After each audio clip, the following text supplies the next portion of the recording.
साजिश के पूरा कर लेबा।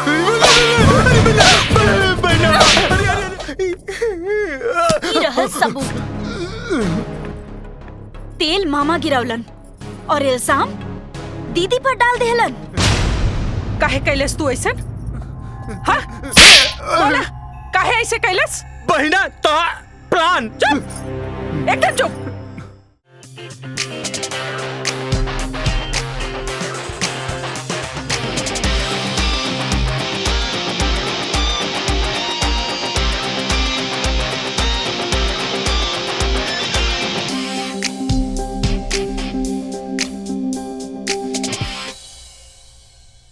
मैडम चाय। मैडम चाय। मैडम चाय लेके आया हूँ। लावदा। लीजिए मैडम। माई! माई! का भइल बेटी? ई नौकर के घर में के रखलस? जेकरा इहो नइखे पता कि हमके सवेरे चाय ना कॉफी चाही। अरे बेटा, इतना छोट बात खातिर इतना हल्ला कोइला के का जरूरत रहल हा? रउआ ले होई छोट बात, हमरा ले ना। अरे लेकिन रहुआ चुप रही। निकल यहाँ से, जा। बेटी, हम आज है दूसरा नौकर रख ले। तू फिक्र न करा, तो हर बात के ध्यान रखल जाए। हाँ, चला उठ जा हमार बच्चा। आवा आवा हमरे साथे।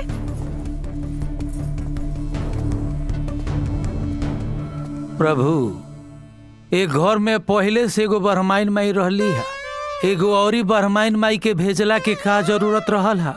पता न ए घर के का हालत हुई, रउए जानी।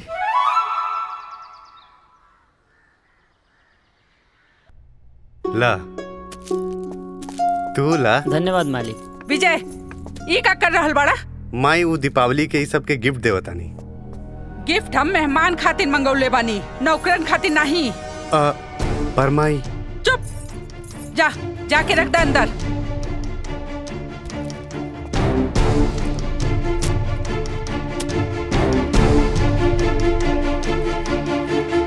माई, खुशी के मौका पे इतना गुस्सा ठीक नहीं खे। ई का तरीका बा? नौकरन के कंधर पर हाथ रखत बड़ा? हटाओ हाथ। अरे तो का भइल माई, ये भी तो इंसान है। हाँ, जो यहाँ से। अच्छा छोड़ा ये सब बात फिलहाल। हम दिवाली के बोनस ही लोग के देते तनी। ध्यान रखिया, हर साल जितना बोनस ही दिया। ठीक बा माई। इला इला तू भी ला।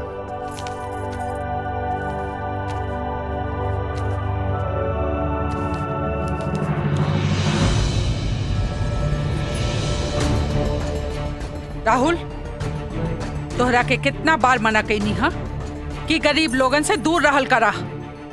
माई, गरीब लोग से इतना चिढ़ बा तो घर में इतना नौकर चाकर काहे रख ले बाड़ू? तो घर के काम के करी? उहे बात तो हमू कहल चाहता नहीं। काम कैला से केहू छोट बड़ ना हो जाला, और हल गरीबी अमीरी के बात तो वो सब नसीब के खेल है। भैया, माई से इज्जत से बात करी। जब इज्जत केहू कमाई तब न इज्जत पाई। ये सब रौरे मन बढ़ौले बा। हम मन बढ़ौले बनिए बरहमाइन माई के मन बढ़ौले बा इनकर सबका मालूम बा।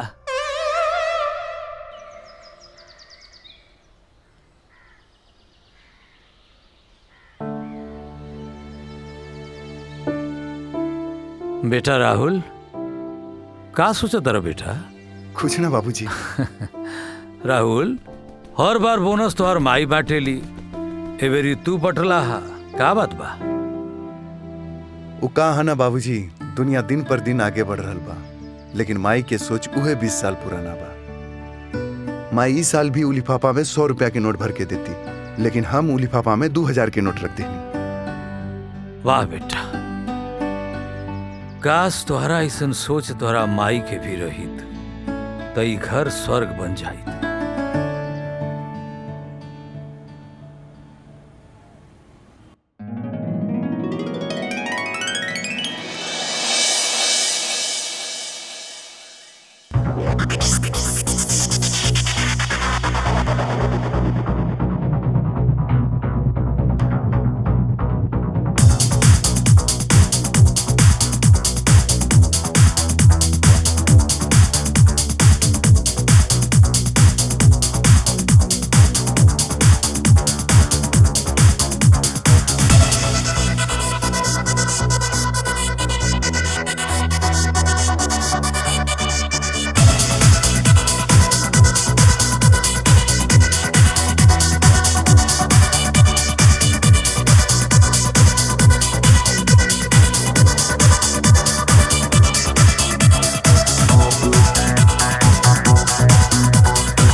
अरे बेटा सुन, टाइम हो गया है, कॉलेज जाना है कि नहीं?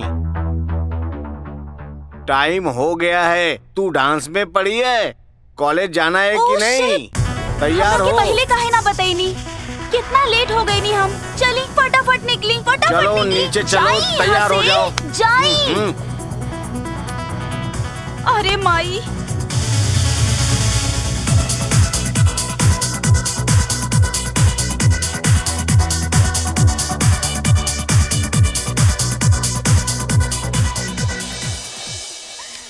का हो? अरे भैया, सिमरन के कहीं देखले बड़ा का?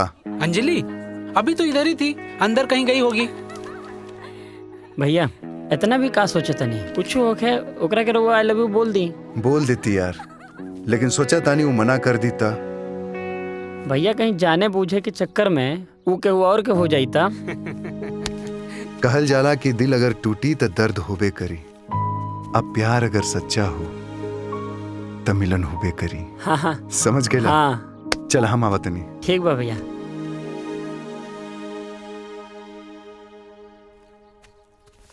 तू ऐजा बैठल बाड़ू, हम तोरा के कहाँ कहाँ ना खोजनी। दरअसल हम तोरा से कुछ कहल चाहता नहीं। का बात बा? कैसे बोली समझ में नहीं आ रहल बा। का बात बा, बोला तो। बोल दी हाँ बोला। ना तू खिसिया जेबू। अरे बोला ना। खिसियबू तो ना पक्का? ना। कैसे बोली? ना तू खिसिया जेबू। अरे बोला ना। हाँ, कैसे बोली? हाँ बोल देता नहीं। हाँ लेकिन तू खिसियबू तो ना? हाँ अरे मत बोला, जा। ए सिमरन सुना। अब ना सुनब, जा यहाँ से। फैक्ट्री के मालकिन के हत्या, 4 लोग प्रणाम मालिक। अरे मैनेजर साहब। हाँ। प्रणाम प्रणाम। एगो काम रहे मालिक, आपसे साइन लेवे के रहल। हमार साइन? हाँ मालिक। ई कुली का हो? अरे ई कुली का मालकिन देखेली न, ले जाई दिखाई। प्रणाम मालकिन। मैनेजर, कंपनी के नाम का बा? शकुंतला इंटरप्राइजेस। पूछा कि थप्पड़ हम काहे मार ली हो? काहे मल्ली है मालकिन? ताकि तो के आगे से कंपनी के मालिक पहचाने में गलती ना होखे। जाइए ऐसे। जी मालकिन।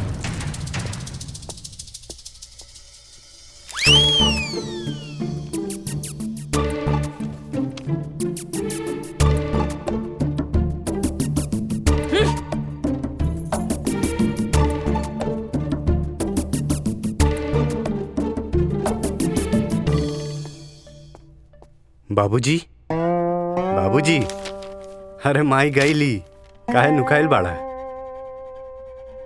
हेडलाइन पढ़त रहनी है बेटा। अच्छा बाबूजी, माई हमेशा गुस्सा में काहे रहेली?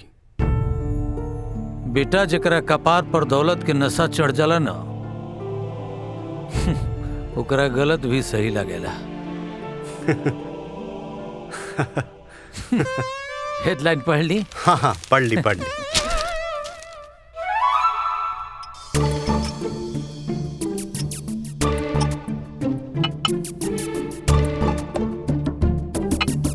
कबले अहे हो? पता ना। भूखे जान जाता। आवत है। हाँ तो तारा सब मालूम रहेला। बहन के चमचा नंबर 1 आवत हुई है। बहन के बारे में मत बोला।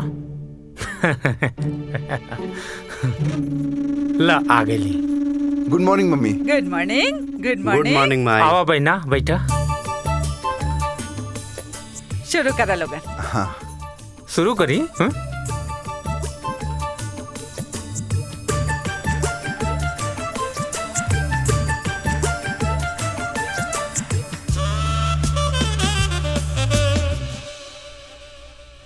भैया जी।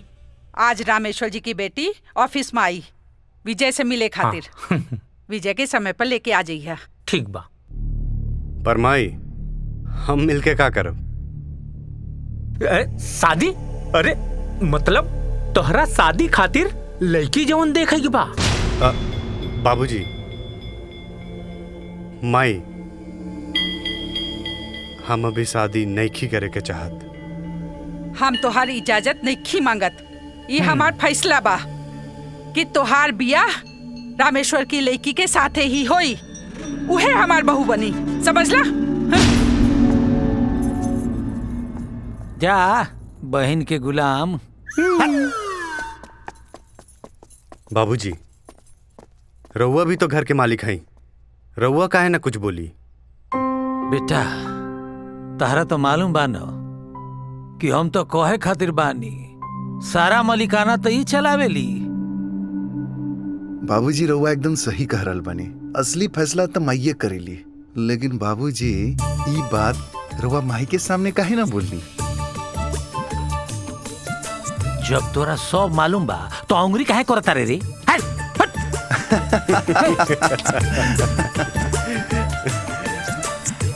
हट, खाई।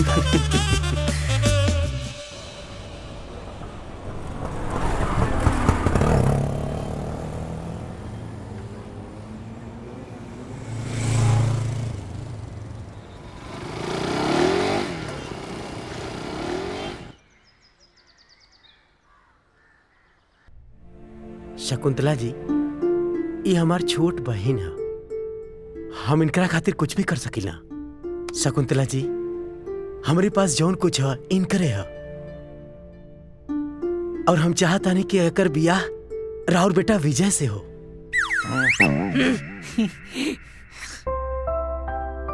आपसे रिश्ता जोड़ के हमारा पूरा विश्वास है, पूरी उम्मीद बा कि हमार बहन खुश रही।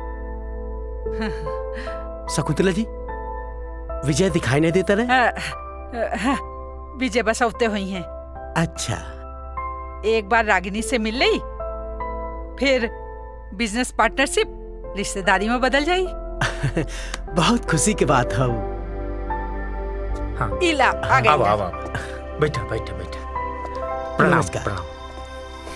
नमस्ते। बैठे। विजय बेटा, यह रागिनी रामेश्वर जी की बेटी है, और यह है इनके भाई। नमस्ते। अब हमनी के थोड़ी देर के लिए बाहर चले के चाहिए, ताकि आपस में दोनों बात कर ली। हाँ, चल चली बहना, चला चल, छोड़ के आओ तनी। चली। चलो ए भाई। हाय, आई एम रागिनी। जी नमस्ते।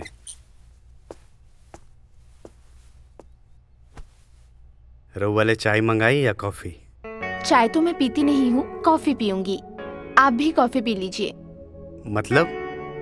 विजय, इंसान को अपने कैरेक्टर के हिसाब से उसकी पर्सनालिटी रखनी चाहिए। रागिनी जी, इंसान के पहचान ओकर पहनावा या खान पान से ना होला, बल्कि ओकर अच्छा व्यवहार से होला। Okay, this is your personal life, I don't mind. अब माई आ गई। बैठी बैठी। हाँ बैठा। बस अब रागिनी बिटिया हाँ बोल दे, फिर सब लोग शादी की तैयारी में जुट जावल जाई।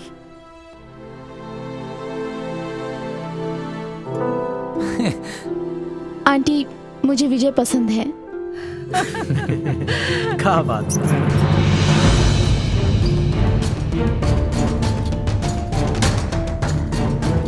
अरे शर्मा गई। शर्मा गइल नू। आजा आजा।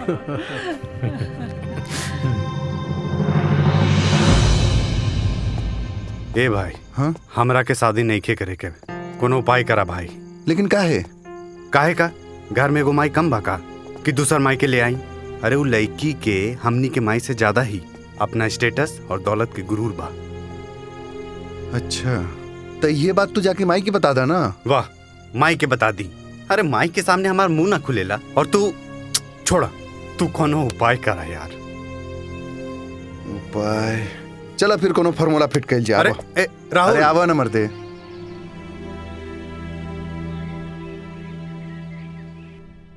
विजय, अब तू भी शादी के लिए हाँ कही दा। काहे कि हम जबान दे चुकल बनी। जब सब अपने मन के मर्जी के करे के बा तो हमार हाँ ना से का फर्क पड़ेगा? तोहरे हाँ ना से ज्यादा जरूरी बा हमार देहल जबान। सोच के बोलिया, तोहरे ना में भी हाँ होके के चाहिए।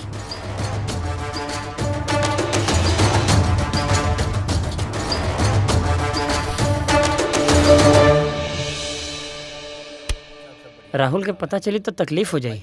बहुत ज्यादा यार। अरे अरे हाँ, अरे का भइल? तू लोग इतना उदास काहे बड़ा? कोनो बात बा का? तोहरा के तो कुछ पते नहीं खे। ऐसन का भइल? जब हमके पता रही तब पूछती का है? सिमरन जा तरी शहर पढ़ाई करे। का? हाँ, आज जाके उनकरा के बोल दो, वरना जिंदगी भर पछताते रहबा।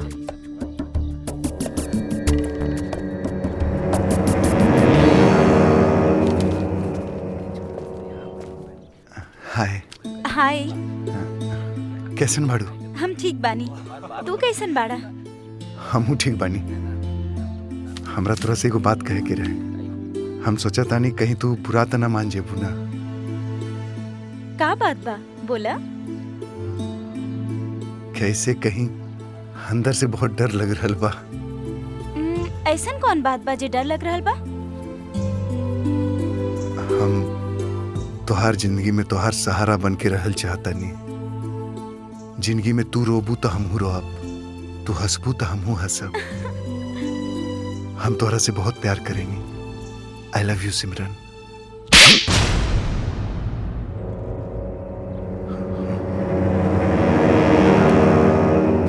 इहे बात करे खातिर इतना देर लगा देला? अरे हमहू तोहरा से बहुत प्यार करीनी। I love you Rahul.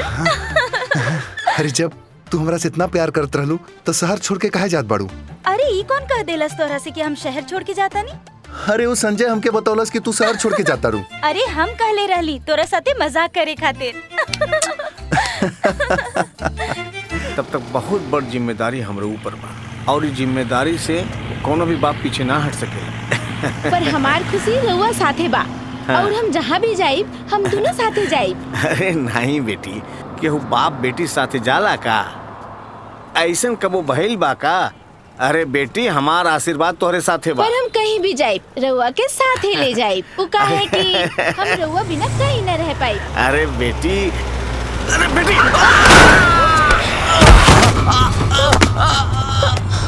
बाबूजी, बाबूजी, बाबूजी, बाबूजी,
बाबूजी,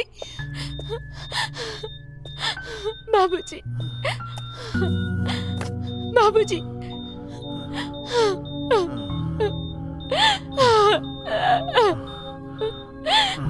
बाबूजी। बेटा, हर बेटी के बाप का सपना होवेला के ऊ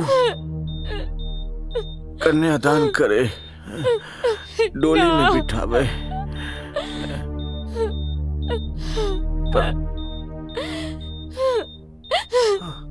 हमारा सपना अधूरा रह गई। ना बाबूजी, हमारा सपना अधूरा रह गई। अंकल रहुआ चिंता ना करी। राउर के सब सपना पूरा हुई, चिंता ना करी रहुआ। बाबूजी। बेटा, दिलासा देवे से दुख कम होवेला, खत्म नहीं। पर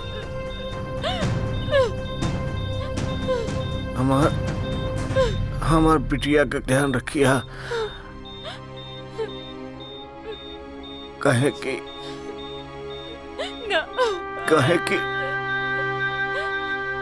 हमरा कहला के बाद हमार बेटी बाबूजी बहुत अकेली हो जाई और बेबस हो जाई।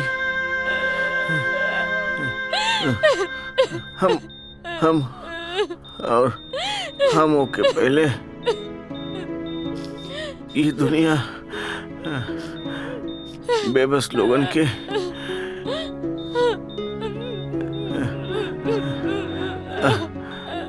एकरा के नोच डाले। अंकल नोच डाले। रवा के ऐसा कुछ ना होई। हम बानी ना, हम रखब, दोनों के ख्याल रखब।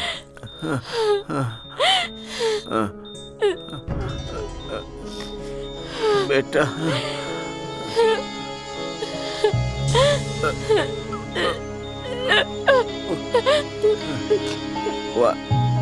वादा कर, हम वादा करते हैं।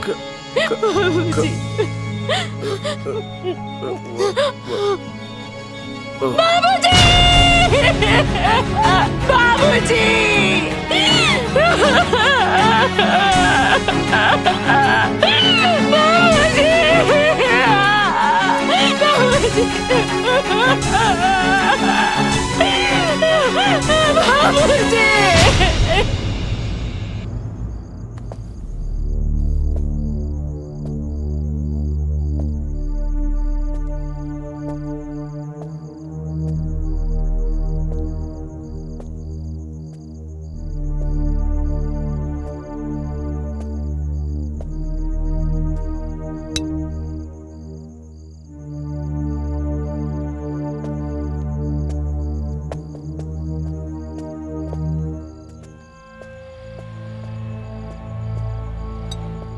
का बात बा? इतना परेशान काहे बड़ा? कुछ ना, ऐसे ही। अरे बता भी दा भैया, बता देला से दिल के बोझ हल्का हो जाला। अरे राहुल, सुबह हमरा गाड़ी से एक आदमी के एक्सीडेंट हो गई।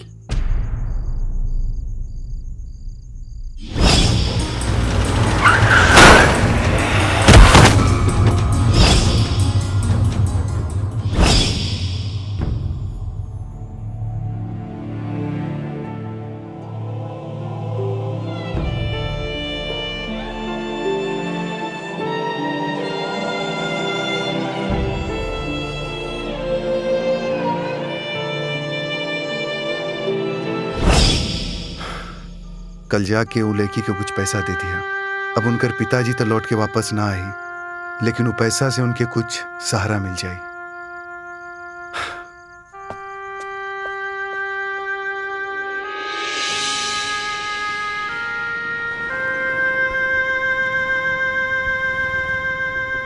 इतना दिन हम यही से चुप रहनी कि तोहार बाप कर्जा में डूब के वो कर्ज उतारेला हमरा से तोहार शादी कर दे, पर वो पहले ही पर लोग सिधार गए। अभियो समय बा, एक रात ला हाथ कर दे, सारा हिसाब किताब क्लियर। शुक्र करा कि हाथ ना लगौला, अगर गलती से भी एकरा के छू देती तो हाथ तोड़ के तहर दूसर हाथ में दे देती। इतना फिक्र बा तो तू ही कर्ज दे कर। कितना बा? 50,000। निकाल। एक बात तोहरा से पूछल भूल गई, का रिश्ता बा तोहरा एकरा से? जानते हो कब की दुनिया वाले ये हमदर्दी के रिश्ता का नाम देला, तो का जवाब दे? ये हमदर्दी के रिश्ता के दुनिया वाला के का जवाब दे? ये दुनिया वालन के कल जवाब मिल जाएगी।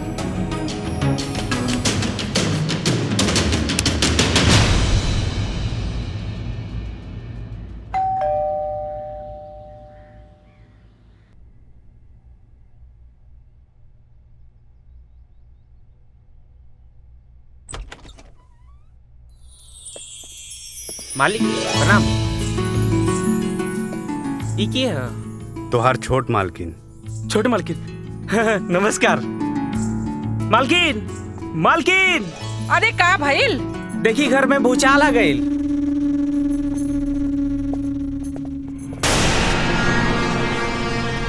विजय ई का मजाक हो? माई ई मजाक ना सच्चाई बा।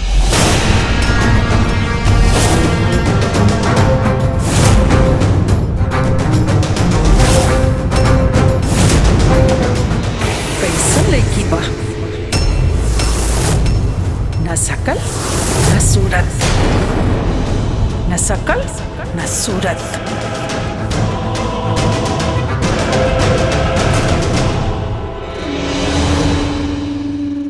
तू अपन सच झूठ में बदल दा, काहे कि सबसे ज्यादा जरूरी हमार दिहल जबान बा। ई रउआ कैसन बात करत ताड़ी माई? इनकर मांग के सिंदूर कोनो झूठ ना है।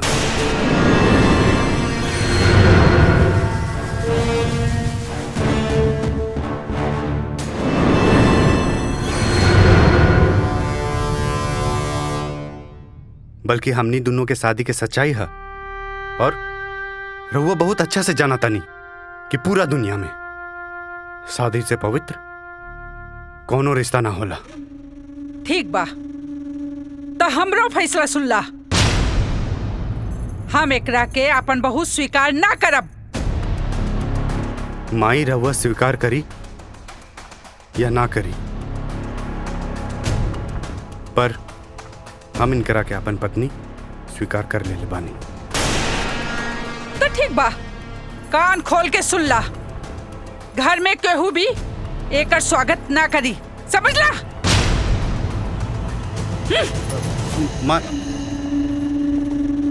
मीना, अरे अपन भौजाई के स्वागत करा। जब माई बाबू स्वीकार ना कैलन तो हम कैसे भाभी मान ली? हाँ? सॉरी बाबूजी। नैना, ये हमार बाबूजी है।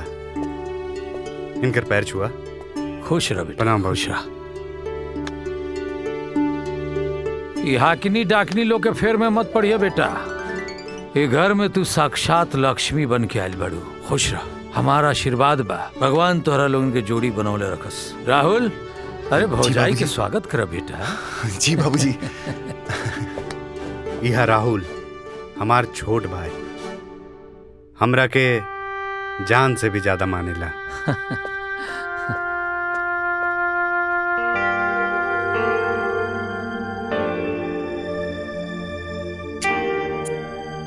भाभी हमार नेग।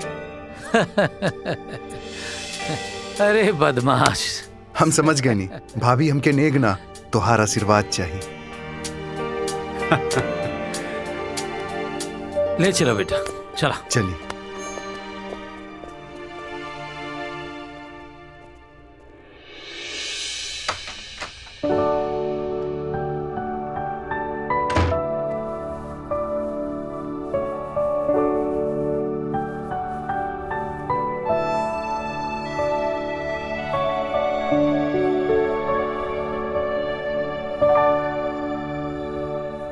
ऐसे का देख रहल बानी? यह देखत बानी कि जे कल तक सपना रहे वो आज हकीकत हो गई बा। प्यार हो गई। अच्छा, और माई से डर ना लागल? हम तहरा से प्यार कर बैठली।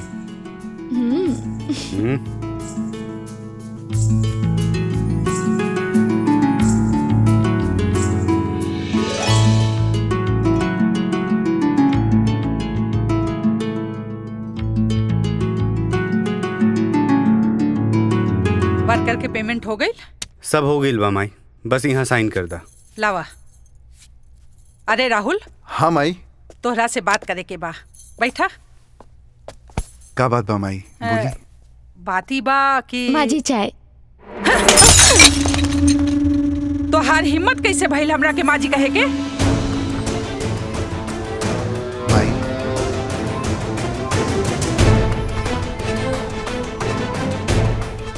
के प्यार नहीं दे सकत बाड़ू तो कम से कम नफरत तो मत दा। ई घर के मालकिन हम हई, तू ना। और वैसे भी अपन माई से बात करे के लिहाज रखा। माई जे बेटी के बेटी या बहू के नौकरानी समझे ओकरा खातिर का लिहाज।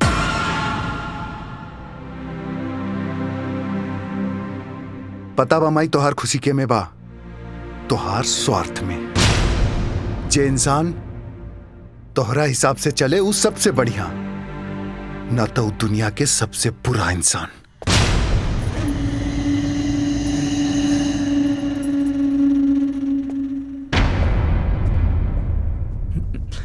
शांत बहना शांत। इता हाथ से निकल गई बा और दूसर को निकल जाई, तब शांत हो जा, शांत हो जा।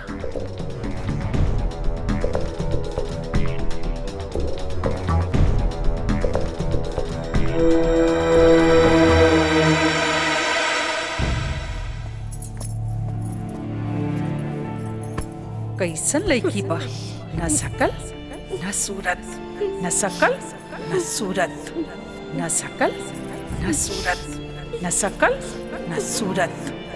नैना, माई की तरफ से हम माफी मांगता नहीं। तोहरा ही सब हमरा वजह से झेले के पड़ रहा बा। ना जी, ऐसन काहे बोल रहल बानी? माँ जी हमसे बड़ बानी, डांटे के साथ साथ मारे के भी अधिकार बा। ये तो तोहर बड़प्पन है, तोहर सोच है, लेकिन मारे और डांटे के अधिकार वहां होला जहां प्यार होखे, और यहाँ तो सिर्फ नफरत ही नफरत भरला। आप चिंता मत करी, एक दिन वो नफरत प्यार में बदल जाए। काश तोहार हर कहल बात सच हो जाए।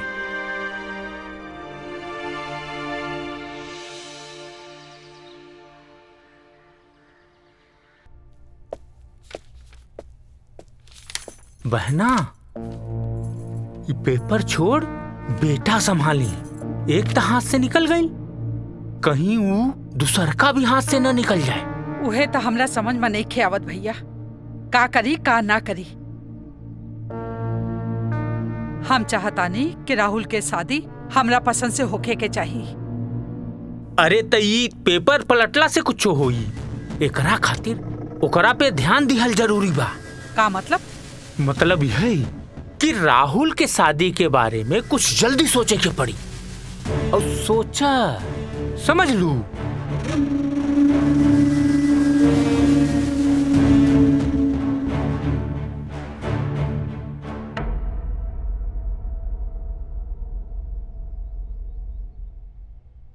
राहुल, एक बात बतावा, हम जे भी कहनी हूँ सही बा की गलत?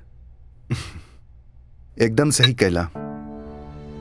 वैसे एगो कहावत तो सुन ले हकबा, जौन भइल वो अच्छा भइल, और जौन होई वो अच्छा होई।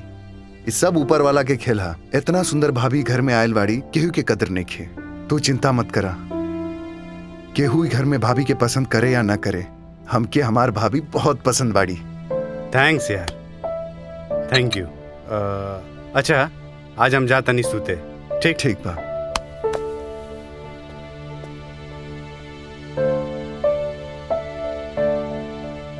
का बोली? बहना, जौना पे उम्मीद रहल वो तो हाथ से निकल गई।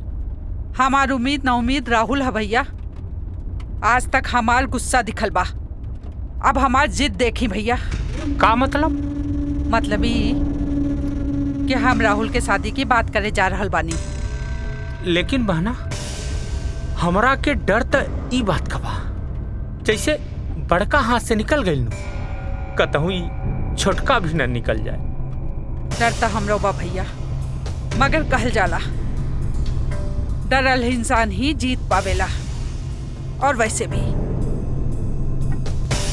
हम राहुल खातिर ऐसन बहू लाए जौन हमारी स्टेटस और इज्जत बनाए रखे। हाँ, हाँ। शुरू करा लोग। शुरू कर लो।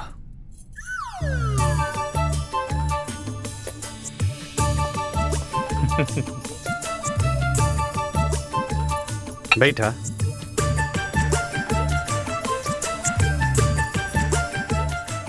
खबरदार, बैठे की गलती मत करिहा।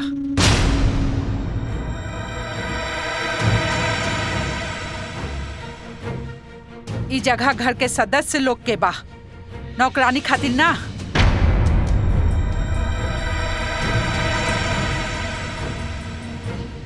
माई, रउआ कैसन बात करता है? नैना भी तो घर के सदस्य बड़ी। तोहरा खातिर होई, हमरा खातिर ना। लेकिन माई, बहू के नौकरानी के दर्जा देवल ठीक नहीं है। तू हमरा के ना समझावा कि का ठीक बा का गलत।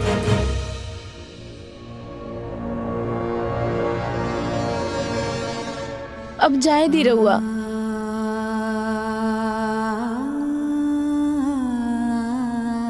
हमरा वजह से आपस में बहस मत करे लोगिन। अरे हम ही अभागन अपन औकात भूल गई नी। नैना,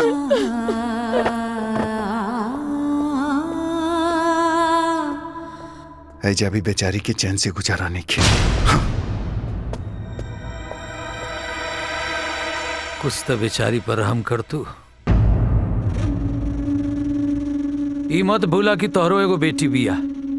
हमार बेटी जहाँ जाई राज करी, रानी बन के रही। राजकुमारी बन के रही।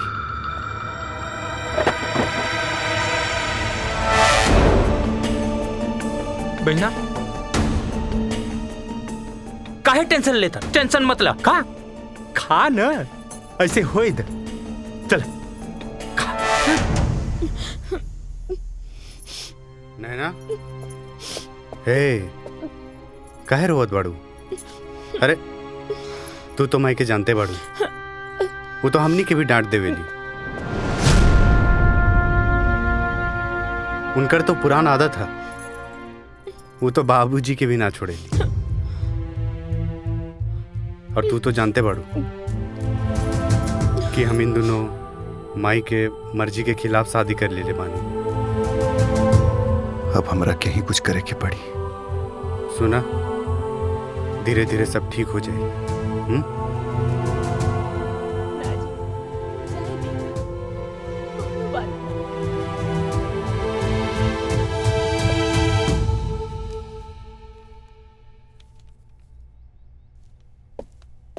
राहुल। हाँ माई।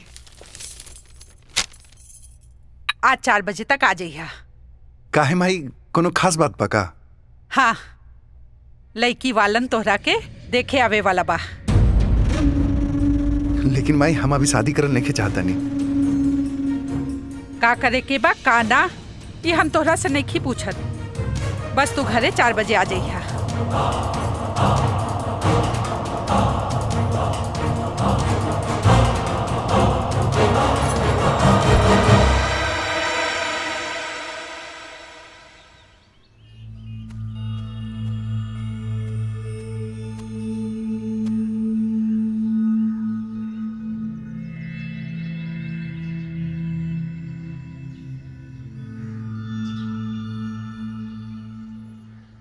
का बात बा, हमरा के इतना अर्जेंट में बुलेला? अरे उदास काहे बैठल बाड़ा? का बात बा, बोला था। हमके समझ में नहीं ख्यावत, करी तो करी का? एगो बात पूछी? पूछा। हमरा से कितना प्यार करेला? अरे हम ऐसे ही बहुत परेशान बानी, तोहरा के मजाक सूझ रहल बा। हम मजाक ना सचो में पूछ रहल बानी। हमरा से कितना प्यार करेला? बहुत ज्यादा। तब ना हमरा पास एगो प्लान बा। प्लान? कैसन प्लान?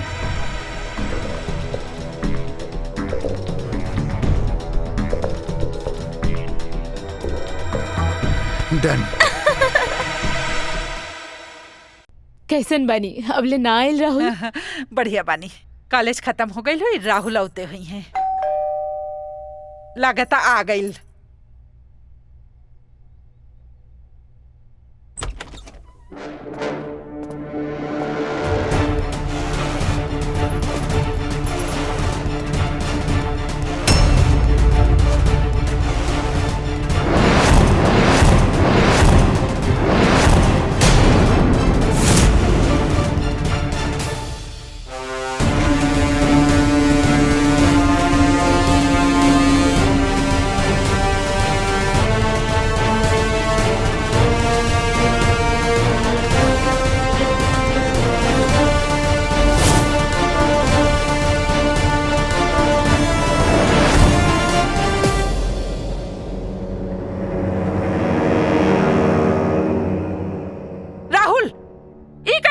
हा, वो भी मेहमान के सामने।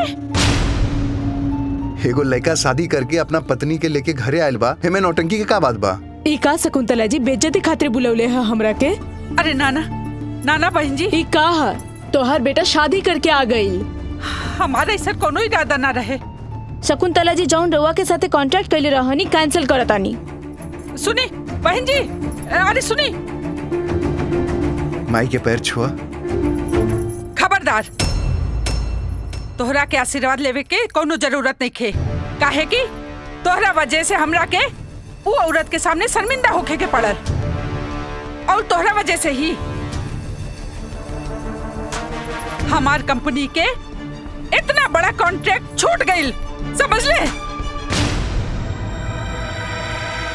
ई का राहुल, रउआ तो कहत रहनी राउर माई बड़ा नेक बाड़ी, बिल्कुल रउआ जैसन। पर ऐजा तो हमरा के लागत है राउर माई के रउआ से ज्यादा कंपनी के नाफा और घाटा में इंटरेस्ट बा। राहुल, और कुछ ना तो कम से कम एकरा के इतना तो समझा देले रहता कि बड़ लोगन के बीच में छोट लोगन के ना बात करे के चाहिए। हु कहा ना माई, हर इंसान के अंदर ओकर घर के संस्कार होला। अब तोहार बेटा तो बहुत संस्कारी बा माई, तू तो जानते बड़ू। हम ही घर के संस्कार, परंपरा, सभ्यता के कबू मिटे न दे माई।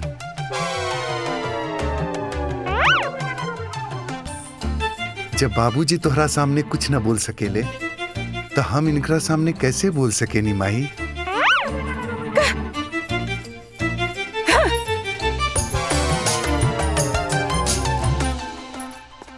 वाह बेटा, बहुत खूब। आज तो मन कहता कि तारा अइला के बाद अभी घर में कुछ होखे वाला बा, आ ओकर शुरुआत अब हो चुकल बा, लौकता है। स्वागत करो। जी बाबूजी। और बेटा,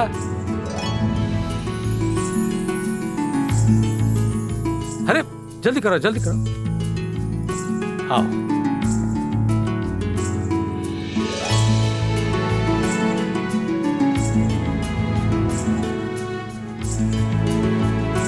वाह बेटा, हम बहुत खुश बानी। आज तारा के देख कैसन लागता कि अब घर में कुछ होखे वाला बा, वो हमरा साक्षात दिखाई दे रहा बा। हाँ बाबूजी। अच्छा राहुल, माई के ना सही, हमनी के तो बता देती हैं? हाँ देवर जी, ताकि हम अपन देवर देवरानी के स्वागत अच्छा से करती। बता तो देती, पर सब कुछ इतना जल्दी हो गई कि समय ही ना मिल पाइल भाभी। इमे राउर के कोनो गलती नहीं खे, हम ही जल्दबाजी कर देनी। कौनो बात न देवरानी जी, आई थोड़ा भगवान से आशीर्वाद तो ले ली। आई। हाँ बेटा, ले चल ले चल।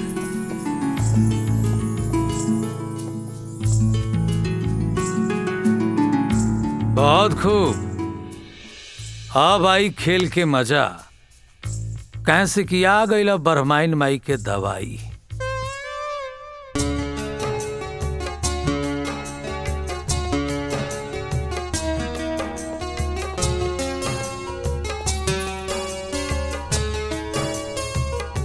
Thank you Simran. Thank you काहे के? हमरा और हमार परिवार की खुशी खातिर तू अपना खुशी के गला घोट देलू, और जल्दबाजी में तू हमरा साथे बियाह कर लेलू, यही से थैंक्स। अच्छा, ते ही सिर्फ रउआ के परिवार है, हमार ना? अरे नाना, ये परिवार भी तोहार है, और हम भी। फिर हम अपन परिवार के खुशी के खातिर अपन खुशी छोड़ देनी, ते में कौन बड़ा बात बा? और वैसे भी कहल जाला कि अपन खुशी से ज्यादा परिवार के खुशी मायने रखेला, और हमार खुशी तो रवा की खुशी में बा।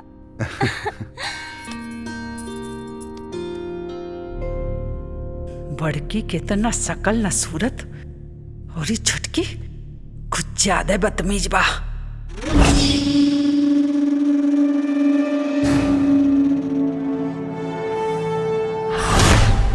न शकल न सूरत, पता नहीं कैसे हमने लड़का का फांस लेलस।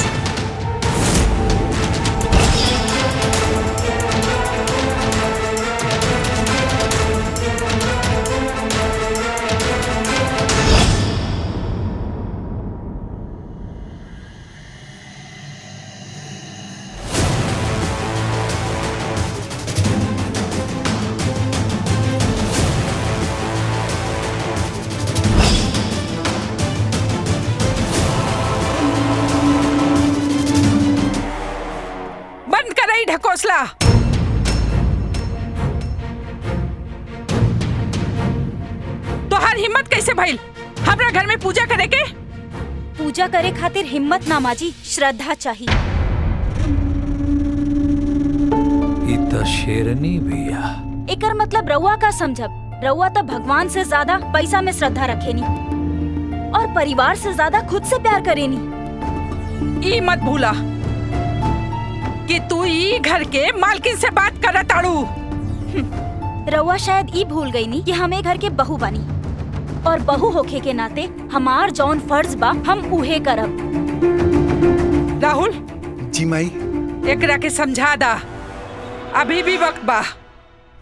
कैसे समझाई माई? अब तू देखते बाड़ू तोरा साथे ऐसन बात कर रहल बाड़ी तो सोचो हमरा के काका बोलत होइयन।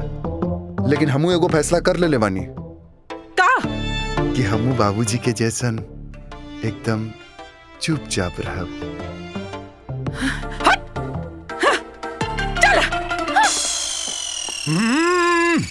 ली बाबूजी टीका लगा ली। लाओ बेटा। आई ना दीदी, टीका लगवा ली। आओ बेटा।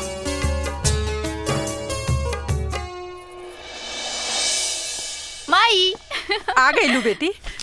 हाँ माई, माई ई कपड़ा खरीद के लिए आयल बानी, जाके अपन दोनों बहुवन के दे दी, वरना पार्टी में ई तरह से आ जाई लोग तो पूरा बर्थडे पार्टी खराब हो जाई। वो दोनों के बुलावे के का जरूरत बा? अरे माई, ताकि उ लोगन के बेइज्जती बहरहाल पार्टी में सारा मेहमान लोगन के सामने कइल जाई।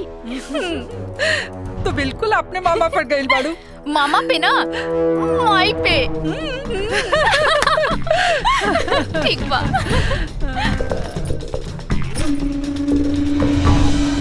अब देखा दिखावत है तोहनीन के। दीदी जल्दी जल्दी करी, हमनी के नाश्ता भी बनावे के बा। हाँ सुना लोग, ई थैला में कपड़ा बा, शाम के पहन के आ जाइहा। काहे कि पार्टी में बड़ा बड़ा लोग आई हैं और हम नहीं चाहत कि मेहमान के सामने कोनो बखेड़ा बने। ला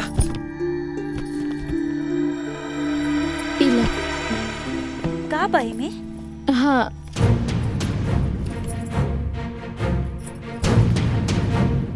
ई कपड़ा में तो अंग की नुमाइश के अलावा कुछ और लगा था। हाँ दीदी सही कहा तानी। वैसे भी सुंदरता शरीर ढकला से होला, ना कि दिखौला से। लेकिन दीदी हमनी के ना साड़ी पहन के ही चले के चाहिए।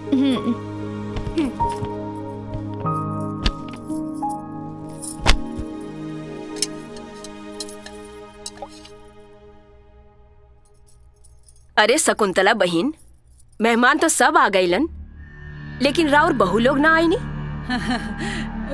का है ना कि बहुरानी बानी ना, तैयार होके में टाइम लागी, बस औते हुई है। अच्छा ली आ गई ली। जन्मदिन मुबारक हो सासू माँ।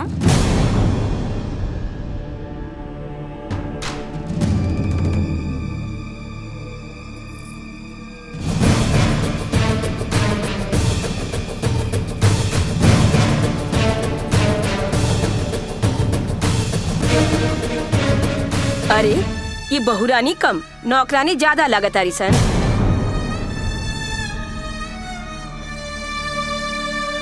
हाँ रउआ लोग नौकरानी ही समझ ला।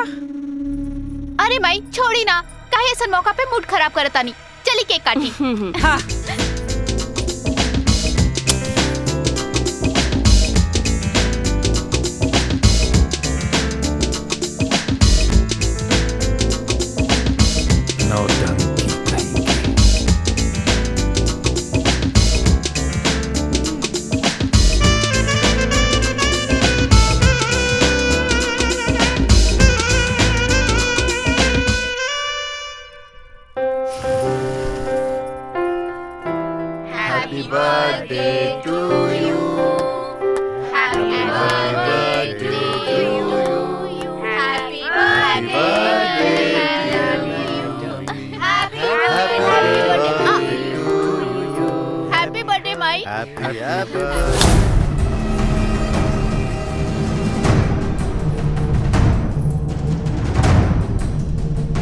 रउआ लोग खड़ा का बानी, जाइए जैसे।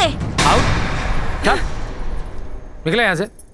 देख चला। ले ली राउर मेहमान और बड़ लोगन के इहे काम है कि दूसर के घर में जाके बहू बेटी के ऊपर कमेंट करे। असल बड़प्पन तो संस्कार में होला। अच्छा, तो इहे तो हर संस्कार बा कि अपन पति और अपन सास ससुर के सामने शराब पी के नाचत रहलो। सास? कैसन सास? सास जब केहू और बहू के बेइज्जती करे और चुपचाप खड़ा होके देखत रहनी रउआ, ऊ बात के लिहाज करी हम। रउआ खातिर तो पैसा ही इज्जत बा। असल में रउआ ई नहीं की जानत कि इज्जत के का मतलब होखेला। बस बहुत हो गए तो हर नाटक। एक तो तू दारू पीले बाड़ू, ऊपर से माई के साथ बहस कर रहा बाड़ू। अरे पगला, कंट्रोल।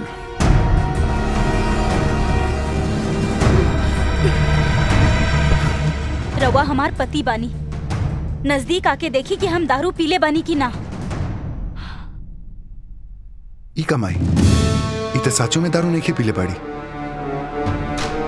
माँ जी, राउर मेहमान के बस ई बतावे के रहे कि हम उ लोगन से ज्यादा मॉडर्न बन सकेनी।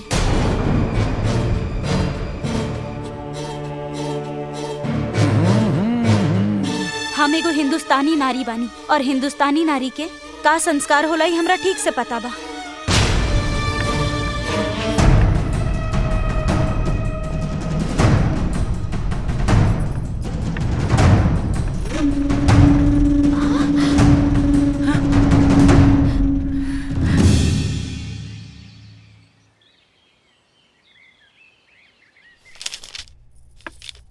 इली बाबूजी पानी। बैठा बेटा, खाली पानी पियाबू तो चाय के पियाई। एक बहू आपके खातिर पानी ले आली और दूसर की बहू लेके आई चाय। बाबूजी चाय पी। ला आ गईली। चाय भी आ गया। बैठा। चाय बनावे खातिर कुली नौकर बाड़े से ना, तारा बनावले का जोड़त रहला। बाबूजी हमनी के रहते भी रउआ नौकर के हाथ के चाय पी, हमनी के दिल पे चोट लगी। हाँ बाबूजी, और वैसे भी बहू बेटी समान होली और बेटी के पूरा फर्ज होला अपन पिता के देखभाल करे के। वाह बेटा।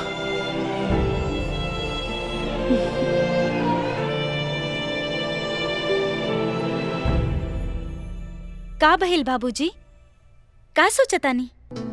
कुछ ना बेटा, ये सोचता नहीं कि तारा लोग अइला के बाद ये घर में खुशी के माहौल बा। अब का बताएं बेटा, एकरा पहले तो ये घर में दहशत और तानाशाही चलत रहे। पर बाबूजी वो समय भी दूर नहीं थे जब ये घर में प्यार ही प्यार होगी। भगवान कर सो दिन जल्दी आवे।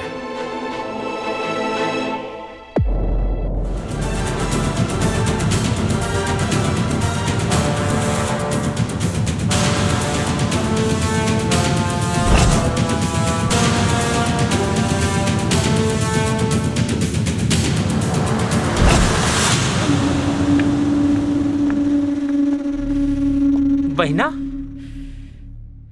अरे बहिना। हाँ? भैया, हमरा के कोनो भी कीमत पे हमार अपमान के बदला चाहिए। बहिना, ये तोहार काम हो जाए। पर याद रखिए, काम भी हो जाए और नाम भी ना आवे के चाहिए। बहिना, तू चिंता मत कर, तोहार काम भी हो जाए और नाम भी ना आए। पर मामा करबा का? भगिनी, अब तू देखा सातिर मामा का देखा दिमाग।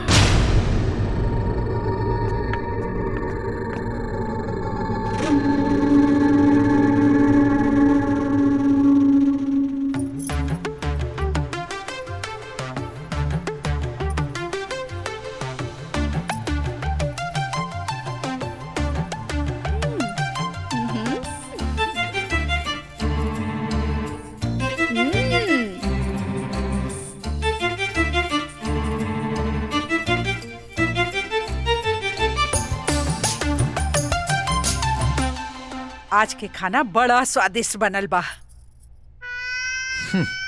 स्वादिष्ट काहे ना होई, बड़ा प्यार से तार बहू लो तारा खातिर बनौले बा। थो, छी छी, इतना खराब खाना हम कबो खैले भी न रहनी। कितना बेकार खाना बा।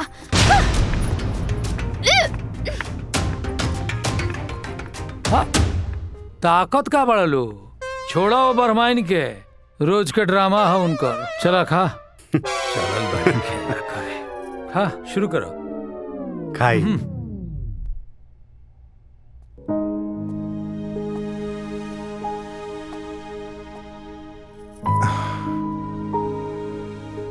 अभी तक नाराज बाड़ू।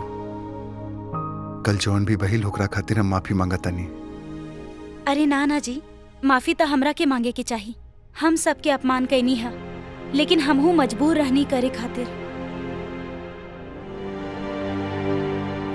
जब कुछ अच्छा करे के है तब बुराई के सहारा कबो कबो ले लेवे की चाही, ताकि अंत अच्छा हो।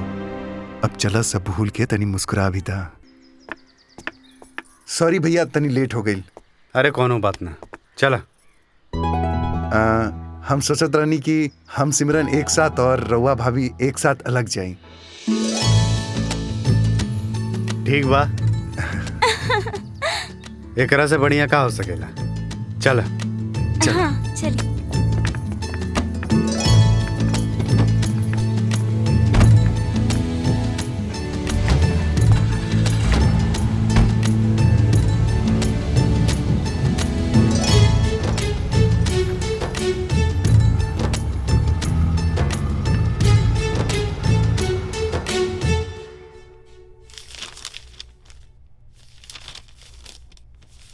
रामू जी मालिक। बहु लोग नहीं खेलौकत हो। कहाँ गइल बा? बहु लोग दोनों बबुआ लोग के साथे घूमे गेल बानी। चला तब तो बढ़िया बा। यही बहाने वो लोग के घूमल फिरल भी हो जाई और वो लोग के मन भी बहल जाई। जी ठीक बा, जा तू। ठीक बा मालिक।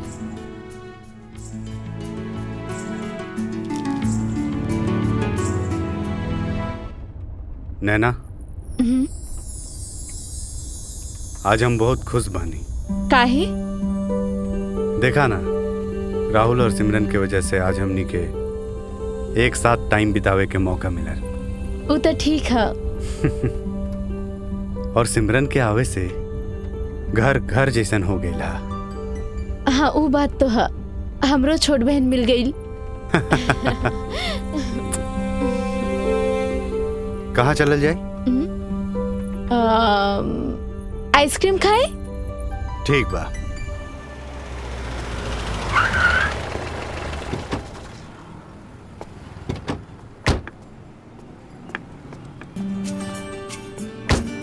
आवा। यहाँ के आइसक्रीम बहुत अच्छा रहेला। अच्छा विजय, और कहाँ कहाँ घुरल जाइबा बतावा ना। आइसक्रीम दा। चॉकलेट। चॉकलेट ये लीजिए।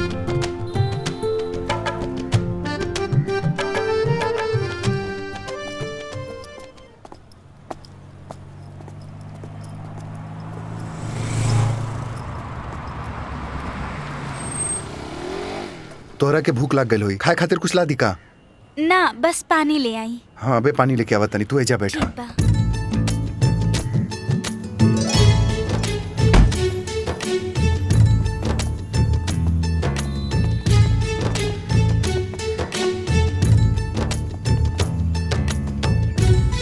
एक बोतल पानी देता भाई। जी, पानी। छोटू, एक बोतल पानी दे रहा। Thank you.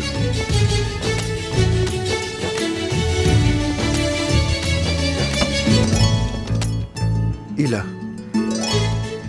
अच्छा, दीदी और जेठ जी कहाँ हुई हैं वो लोग? ये तो पता नहीं खे, बहुत जमाना बाद निकलल बाड़न। जहाँ हुई है खुश हुई। अच्छा, अब चलिए। चला।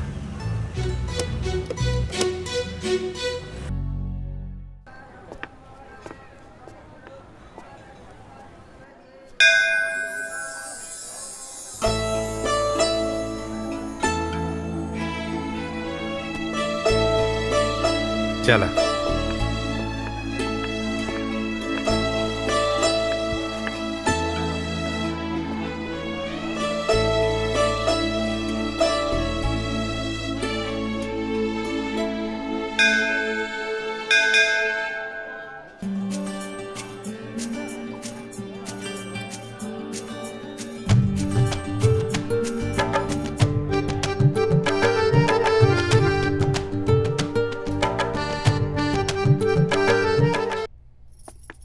बेटी। हाँ माई। आवा।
अच्छा बेटा।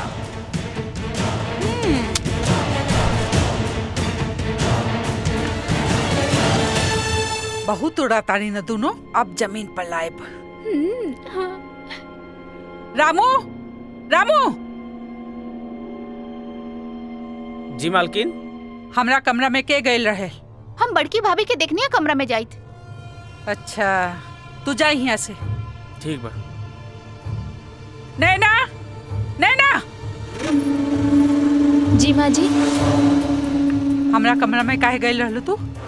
माँ जी हम तो बस ननद जी कहली ऐसे हम गई नहीं, कपड़ा सब ठीक करे। कपड़ा ठीक करे गए रहलू कि चोरी करे? माँ जी ई रउआ का कहो तनी? आहा, जान के अनजान बनत बाड़ू। एक तो चोरी कैलू, ऊपर से सीना चोरी और शरीफ बनत बाड़ू। ई जौन कहा तारी सही कहा तारी। पैसा कौन चुरेले बा हमरा के पता बा, बता दी का? हमरा से जबान लड़ावत बाड़ू। तोहरा के तो हम गाय नहीं खी, बैल हई बैल। और ऐसन सिंह घुसाइब ना कि 7 जन्म तक याद रखब। रउआ हमेशा से इनकरा के नफरत के नजर से देखेली और ई रउआ के प्यार से। एकरा से कहा कि ई अपन प्यार अपना खातिर बचा के रखे, एकरे काम आई। हाँ माँ जी सही कहा ताड़ी। लेकिन ई बेचारी ई उम्मीद लगा के बैठल बाड़ी कि रउआ कबो तो इनकरा के और इनकर प्यार के समझब। लेकिन रउआ दौलत शोहरत में इतना मशरूफ बानी कि नफरत के सिवा कुछ और दे भी ना सकेनी। जेकरा के तू अहंकार कहत बाड़ू, आज ओकरे नतीजा बा कि आज ही घर में पैसा और शोहरत की कोनो कमी नहीं खे। हाँ माँ जी सब कुछ तो बा, लेकिन सबसे बड़ चीज ये घर में नहीं खे। का? खुशी तो अपनापन से मिलेला। जब ही घर में अपनापन ही नहीं खे तो खुशी कहाँ से मिली?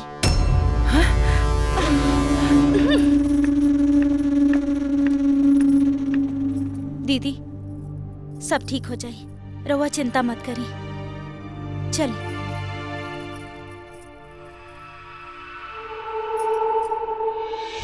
ई जौन कहताड़ी सही कहताड़ी। पैसा के चुरेले हमरा सब पता बा, बता दी का? हमरा से जबान लड़ावत बाड़ू। तोहरा के तो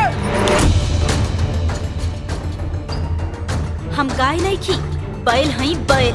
और ऐसन सिंह घुसाइम ना कि 7 जन्म तक याद रखब।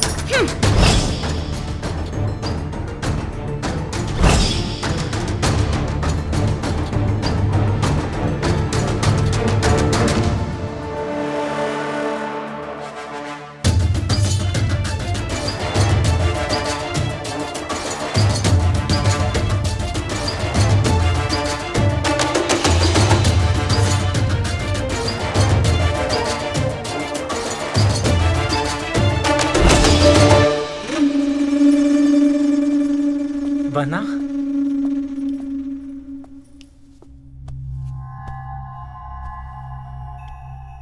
कहा बताई बहना बहना, एगो बात समझ में ना आई।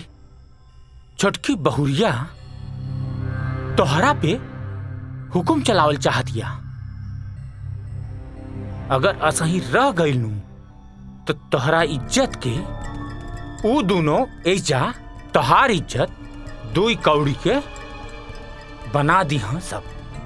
यही से ओकरा के, यही से हमरा दिमाग में एगो प्लान बा। कुछ करा भैया, हमरा के बदला लेवे के हो। वो दोनों का हमेशा हमेशा के लिए जागे पड़ी।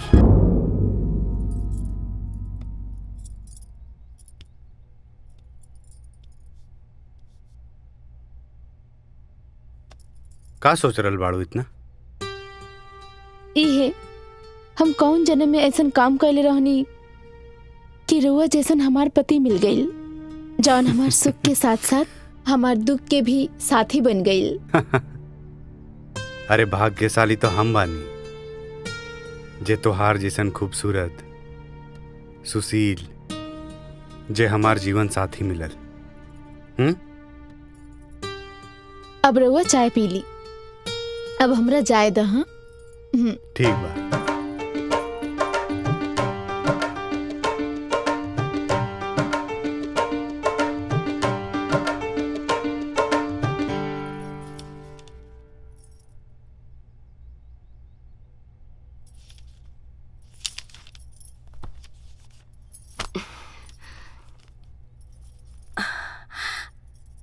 राहुल बेटा, इला फाइल फैक्ट्री जाके सारा वर्कर के हिसाब करके पगार दे दिया। ठीक बा माई, ठीक बा। जा।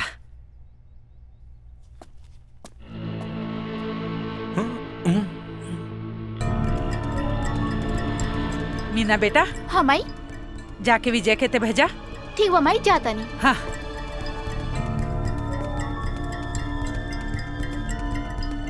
आधा काम तो हो गई। अरे बहना। माई। हाँ माई बोली। विजय, काल तीज बा। हाँ। बाजार जाके जौन भी सामान लाके लेके आवा। ठीक बा माई। जा। जा। अब बतावा का चल रहा बा तोहरा दिमाग में? बहना तू चिंता तनिका मत करा। अब देखा अपने भाई का कमाल। और ऐसन कमाल लू सब क्यों हो जाई बेहाल, समझ लू? समझ गई। चाचा अपन काम करा जल्दी। हाँ अब बच जात है। अब देखा भैया का कमाल। अरे जइबा की नहीं।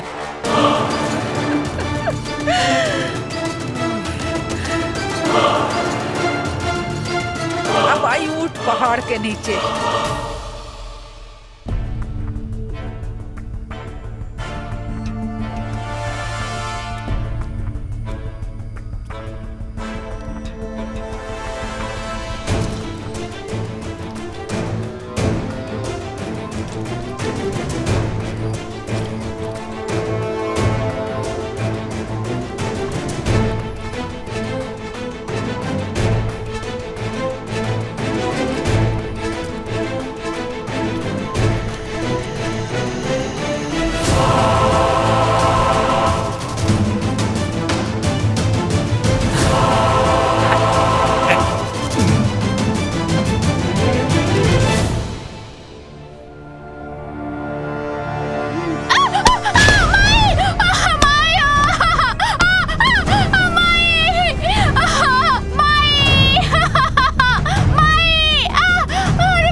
कैसे गिर गलू?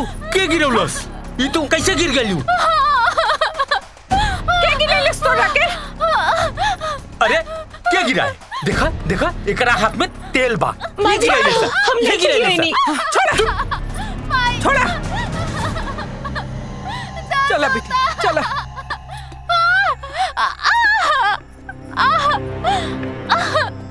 आराम से बेटा।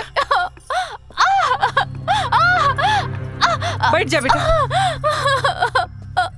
भैया देखत का बाड़ा, ये हंटर उठावा और मार के एक चमड़ी उधेड़ दा ताकि ऐसा गलती दोबारा न करे। माँ जी हम कुछ नहीं के कैले,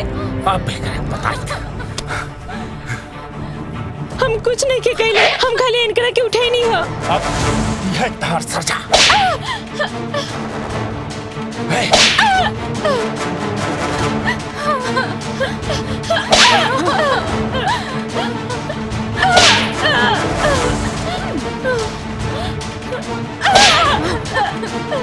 अब पता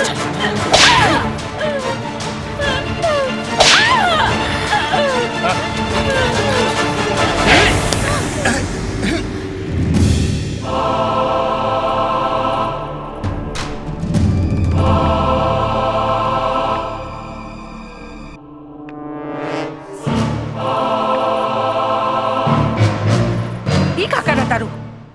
उ का है ना माँ जी कि हम चाहतानी कि हमार ननद के जे गिरौले होके ओकरा के मार के हम बताई। अच्छा ठीक बा।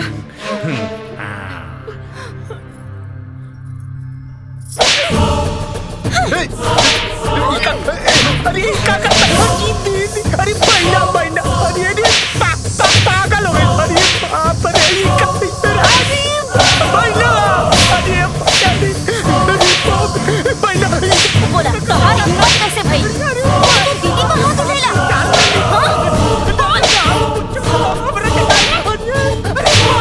तुम्हारी हिम्मत कैसे भई कि हमरा रहते तू अपन साजिश के पूरा कर लेबा?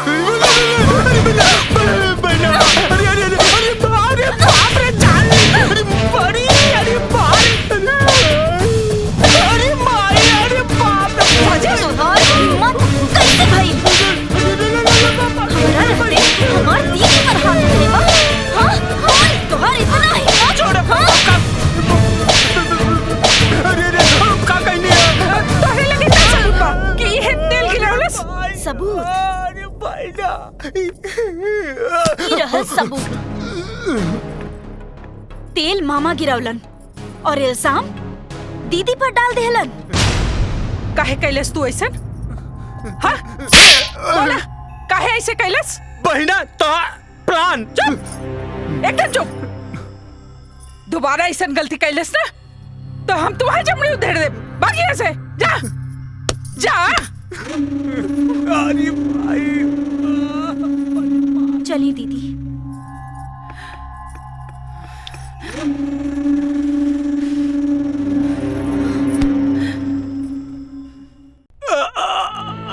माई हो बड़ी मार मर ले बा। बहू ना हंटर वाली भी है।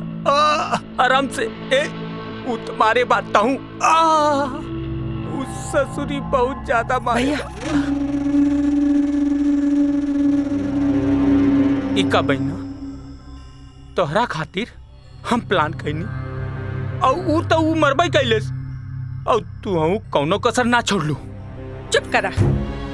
अगर हम तोहरा के वहाँ ना मरले होती तब तू अपन जबान खोल के सच बोल दे ले रहता और हमरा वो दोनों के सामने शर्मिंदा होके के पड़ा। वाह बहना वाह, तोहरा के आपत पड़ल बा, हमार ना। हमरा खातिर हमार मान सम्मान पहले बा, बाद में केहू और के। वह मान सम्मान बनावे खातिर हम तोहार साथ देले वाले, ई मत भूलिया। सब याद बा, लेकिन भैया हर साथ के हम दाम भी देले बानी। वाह बहना वाह, तोहरा ला हम सब कुछ कहनी और तू हमरा के बता रहल बारू। हमरा से तू बड़ा, तोहरा से हम ना। और वैसे भी गुलाम सेवा भी करेला और साथ भी देला। एकर मतलब ई ना कि ओकरा के सिर पे बिठा लिहल जाए। हाँ?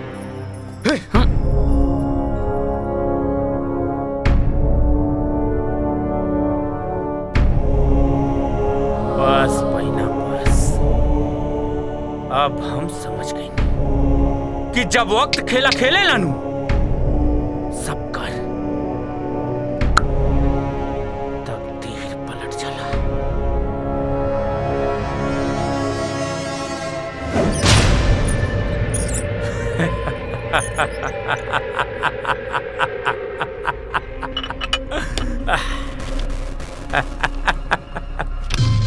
गुलामी बहुत हो गई, अब पालिबा राज करेगा।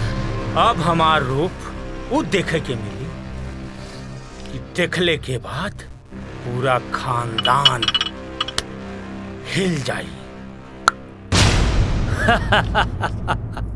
बाबूजी रहुआ आज बड़ा खुश लागतानी। पर बाबूजी ई खुशी के कारण का है? ए खुशी के कारण तो हर सास बाड़ी। ऊ कैसे बाबूजी? वो ऐसे कि साल में कहीं को तो दिन आवेला जैया पति होके के सुख मिलेला। आऊ है तीज, काल तीज हो ना, यही से खुश बानी। पर बाबूजी वो दिन भी अब दूर नहीं थे जब ही घर में खुशी ही खुशी बरकरार रही। पर ध्यान रखिया कि उनका गुस्सा शांत रहे, वरना रिश्ता और बिगड़ जाये। अब ना बिगड़ी बेटा, तू लोग चिंता मत करो। बड़ी तेज मेहरारू है वो। उनका पता बा कि ये संपत्ति में तोहरो लोग के हिस्सा बा। हैं? वो कैसे? वो ऐसे कि तू लोग हमारा बेटन का अर्धांगिनी हो, जैसे वो लोग के हिस्सा वैसे तोहार हिस्सा। हैं?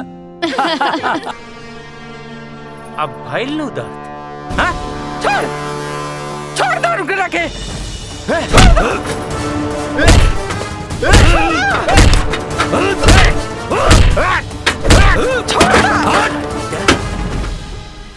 अब मजा आए।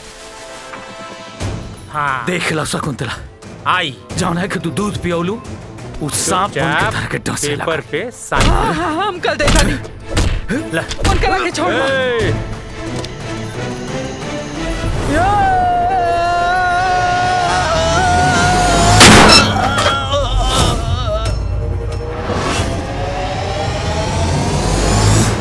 रे सरवा देख ले, हमार शेर आ गले सो और तोरा के चिथड़ा चिथड़ा नोचिए सो।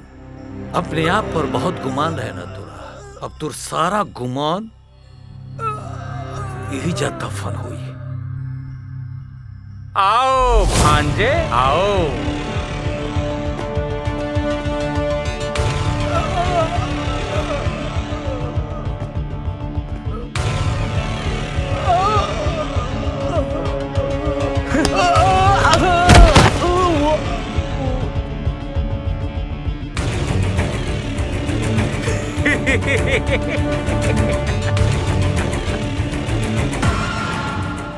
आओ भांजे आओ।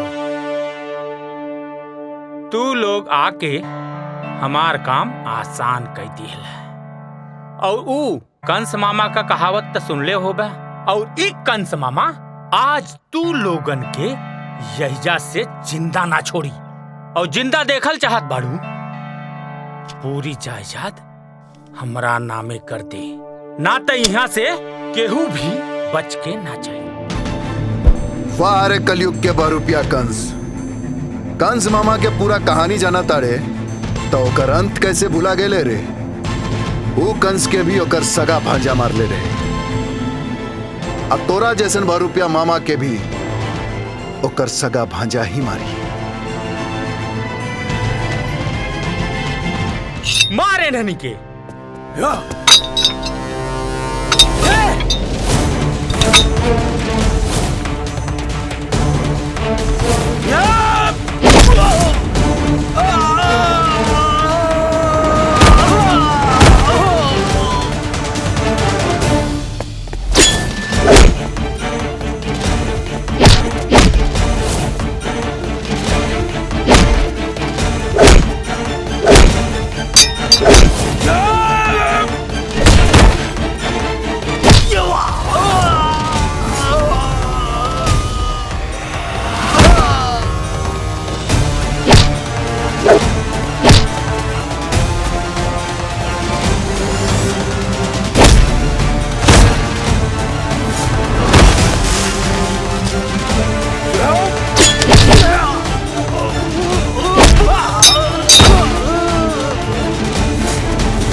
छोड़ दा हमने बिटवन के छोड़। अरे ना बहना ना, तू एक काम करा, जल्दी से जा पेपर पे साइन करा, ना तो ये दोनों भांजा बाड़ा नू इनकर सर धड़ से अलग हो जाए। जा जा ना, ऐसा ना करिए। हम साइन कर रहल बानी। हम अभी कर रहल बानी।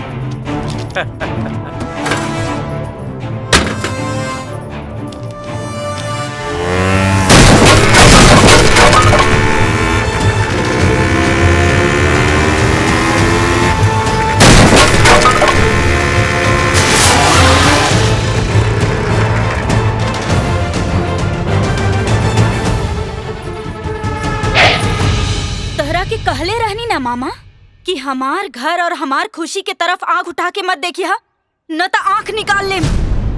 तू भुला गईला का हमार हंटर के मार? हाँ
देख लेली माँ जी, जौन सपोला के रउआ दूध पिलात रहनी, आज उहे सपोला सांप बन के डसे खातिर तैयार हो गई।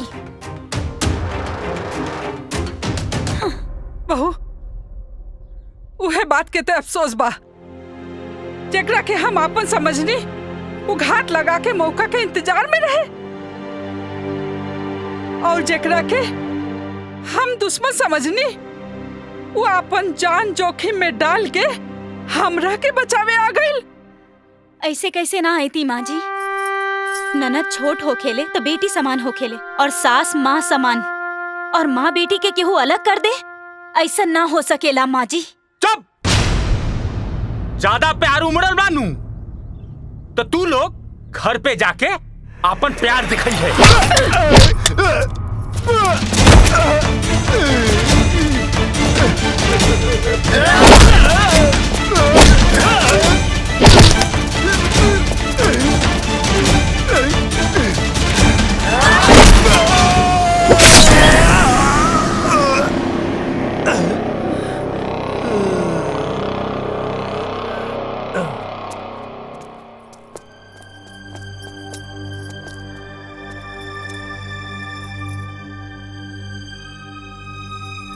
बहू, हमरा के माफ कई दा, काहे से कि बहू बेटी समान होला।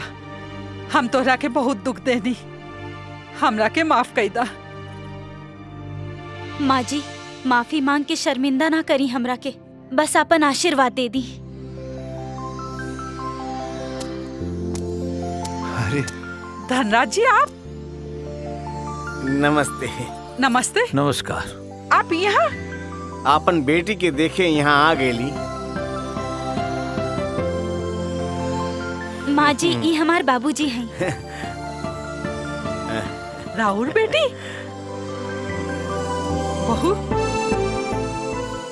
तू इतना बड़ घर की बेटी होखे के बावजूद भी इतना साधारण रहलो। इंसान के पहचान ओकरा संस्कार और व्यवहार से होवेला, दौलत से ना होवेला। सही कहानी। आज एक संस्कार की वजह से आज हमार सारा परिवार एक हो गए। हमार बेटा। शाबाश शाबाश बेटी, शाबाश।